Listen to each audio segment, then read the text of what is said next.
What I want to talk about this evening, very much building on what Jonathan's been talking about, is the importance of relationships from, if you like, a generic business perspective.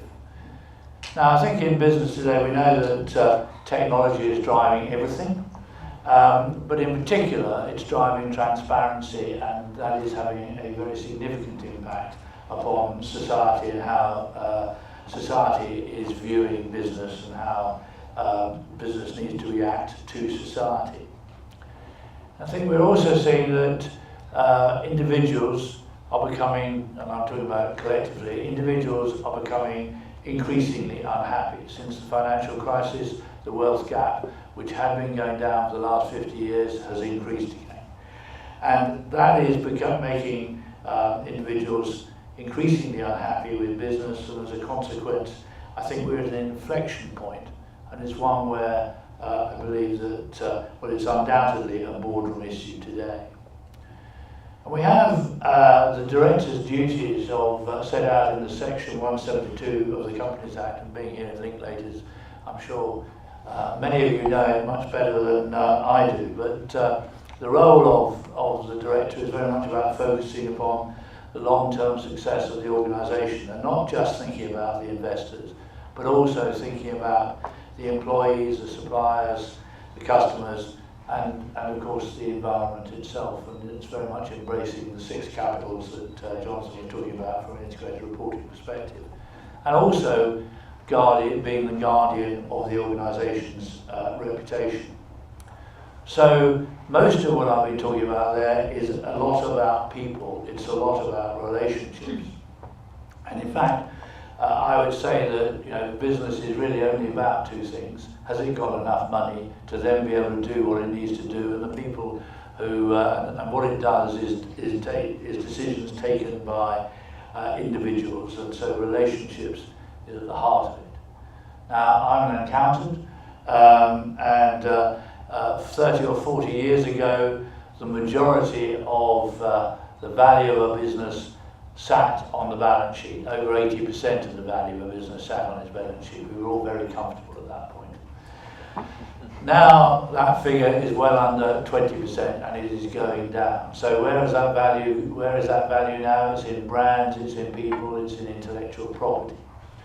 And we as an accounting profession have been pretty slow in recognising that. It's quite comfortable measuring what sits on your balance sheet. It's much, much more difficult to measure the sort of things I've been talking about, and in particular the whole area of relationships.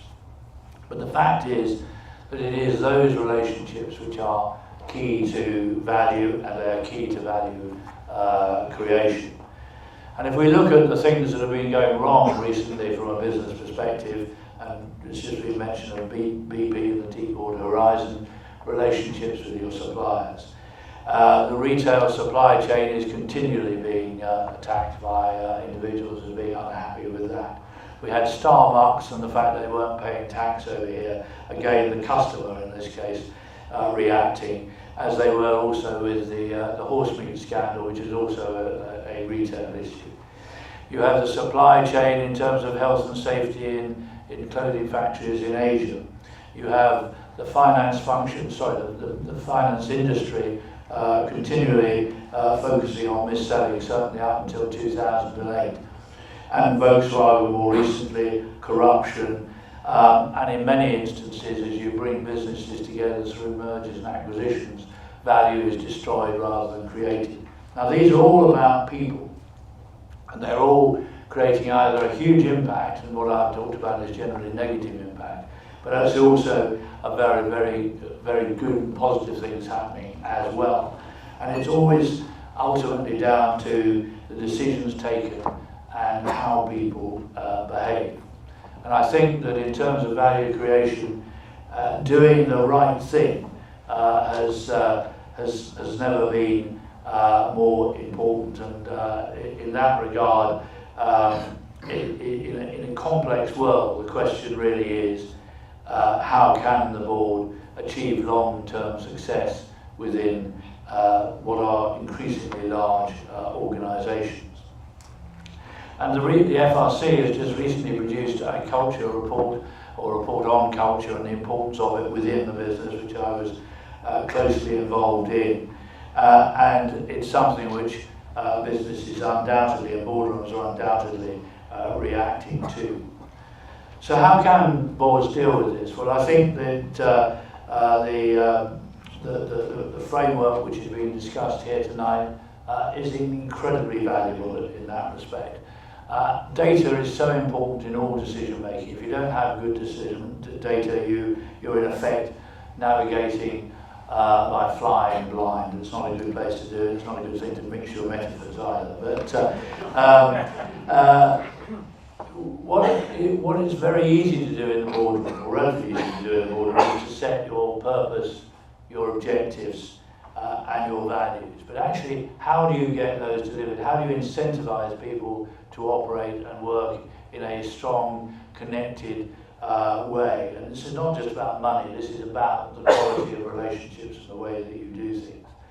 And so we believe, and we've been doing a lot of work on the business model, and the business model underpins the integrated thinking within integrated reporting. And the concept of the business model framework, as opposed to a relationships framework, is very much about thinking about how the organisation creates value in all respects, and how it operates its values. And so for us, and our publication, Rethinking the Business Model, which sits on the SEMA website, is all about how do you define the value. As I said, that's in a way more the easier bit. Then how do you create it, how do you deliver it to the customer, and very importantly, how do you capture and then use that value. And the critical issue about the framework is the importance of connectivity. We've heard the fact that we have silos. We all love silos. We like it so much easier than actually talking to each other and working together. So having a business model framework which sets out how value is created through a series of connectivities, as I say, across the definition, creation, delivery and capturing is so important. And then a series of lenses.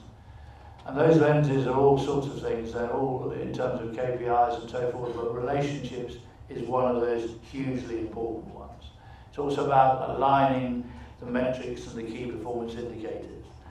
And it's most important of all, I think, about the basis of identifying the key relationships. To me, at the heart of a successful organisation is a focus on doing the right thing for the customer, and not just in the short term, but doing the right thing for the customer over time. It's also about partners, good thing to be talking about here at Linklater. It's about suppliers, it's relationships with regulators, and of course, and really at the heart of all this, the relationships with your staff, and then setting out the relevant metrics. So the challenges really are about two things. One, are you able to confirm that the values that you've set in terms of how you want the organisation to work, both internally with the staff, but externally with the supply chain and all of your partners? How are you able to, first of all, identify who all they are, and then secondly, assure yourself over that, and secondly, are you able to identify the opportunities and risks to continue to create value going forward over time, and creating value for your customers, your staff, and of course all the other relationships that you're so dependent upon.